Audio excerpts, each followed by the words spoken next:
ইরানের বাচ্চারা বলতেছে আমাদের ঈদ বলতে কিছুই নেই, আমাদের ঈদের আনন্দ ইচ্ছা সব মাটি করে দিয়েছে ইসরায়েল ইহুদিরা। আসসালামু আলাইকুম। আজকে তো চাঁদ রাত, চাঁদ রাতে সারা বিশ্বের মুসলমানবাসীরা চাঁদ দেখতেছে, ঈদের আনন্দ নিয়ে উল্লাস করতেছে। কিন্তু একটা দেশে কোনো ঈদের আনন্দ উল্লাস বলতে কিছুই নেই, নেই ফ্যামিলি মানুষের সাথে সাক্ষাৎ, নেই কোনো ঈদের আনন্দ।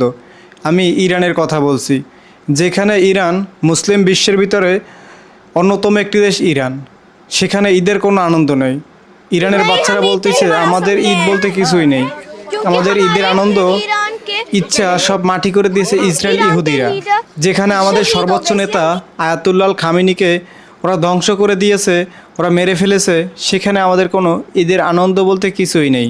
আমরা সবাই ইরানের জন্য দোয়া করি, ইরান যেন এই যুদ্ধে সফল হয়। ঈদ মোবারক, ঈদ মোবারক, ঈদ মোবারক।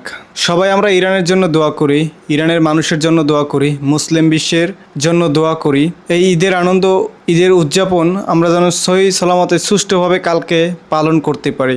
সবাই ভালো থাকবেন। আল্লাহ হাফেজ।